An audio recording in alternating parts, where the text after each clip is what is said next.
Welcome to the deep dive. You're probably here because you need to get a handle on something important, maybe for a meeting, or just to, stay updated or satisfy some curiosity. Yeah, getting that quick knowledge fix. Exactly. So today we're diving into this idea of an ultimate morning routine that one of our sources talks about. The big promise, basically, more energy, more productivity, all by taking control right from the start of your day. Right. It's about shifting from that uh, chaotic, reactive morning scramble. Do something more deliberate, Uh, proactive. Precisely. And the very first step, according to the source, is seizing control by waking up just a bit earlier. Okay, earlier. Let's clarify. We're not talking like 4 a.m. boot camp, are we? No, no, not at all. The suggestion is surprisingly simple, just 30 minutes earlier than usual. Half an hour. That doesn't sound too intimidating. What's the supposed impact of just that little window? Well, the idea is it creates this buffer. Instead of immediately rushing, you have space. And that space, apparently, can significantly shift your mindset, make you feel calmer and, well, more productive throughout the day. Right, it's like giving yourself breathing room before the day hits you. Okay, makes sense. So you're up 30 minutes early. What's next? Next up, and this is crucial, is hydration. Ah, yes. And the source is pretty specific here. Water before coffee. Why is that order so important? Well, think about it. You've gone hours without any fluids. Your body's naturally a bit dehydrated. So drinking water first thing helps kickstart your metabolism, helps flush out any toxins. That built up overnight. Exactly. Huh. And it even helps wake up your brain. It's really about replenishing before you introduce something like caffeine. Got it. Rehydrate first. So awake, hydrated. Now what? Physical activity. Yes, but again, it's gentle. The source talks about movement, not necessarily an intense workout, which I think is a relief for many. Definitely. So what kind of movement are we talking about? Anything, really, just to get the body going.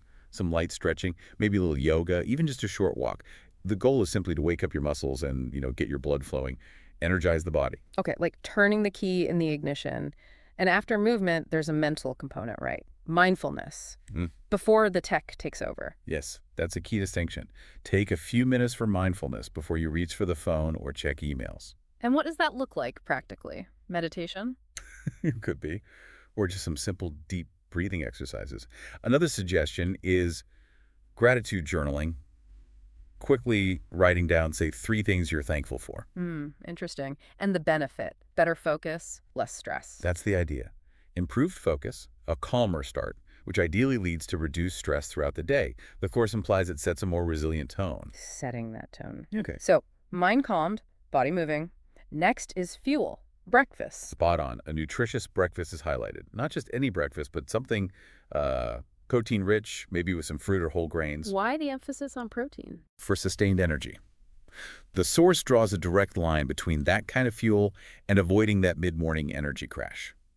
Skipping breakfast. It says you're setting yourself up to feel sluggish. Which kind of undermines all the good work you've done so far. Okay, nourished, mindful. Is there a planning element? Yes, planning and prioritization. Before diving into the actual work, the suggestion is to take just a few minutes to plan. Plan the whole day, or just. More like identifying the top priorities. What are the, say, 3 most important things you need to accomplish? Focusing on those first. Ah, okay, so you're setting your intention, guiding your focus, rather than just reacting to whatever lands in your inbox first. Exactly. It helps you stay organized and avoid getting sidetracked by less important tasks early on. Keeps you from wasting time. Makes sense. And the final piece. This is the tough one for a lot of us, I suspect. The phone. Uh-huh. The source strongly advises avoiding your phone for the first hour of the day. Hour. Why so strict? The rationale is to prevent your brain from immediately getting flooded. Notifications, news alerts, social media, emails. It's instant distraction and often reactivity. So it's about protecting that calm, focused state you've just spent time building? Precisely. Use that first hour to solidify that positive foundation for your day rather than letting the outside world dictate your mood and focus immediately. Okay, let's recap the core elements then. For you listening, this ultimate routine involves waking up just 30 minutes earlier, drinking water right away, doing some kind of gentle movement, practicing a few minutes of mindfulness, eating a good protein-focused breakfast, figuring out your top 3 priorities, and the big one, staying off your phone for that first hour. It sounds like a lot when listed out, but the source emphasizes these are small, consistent habits.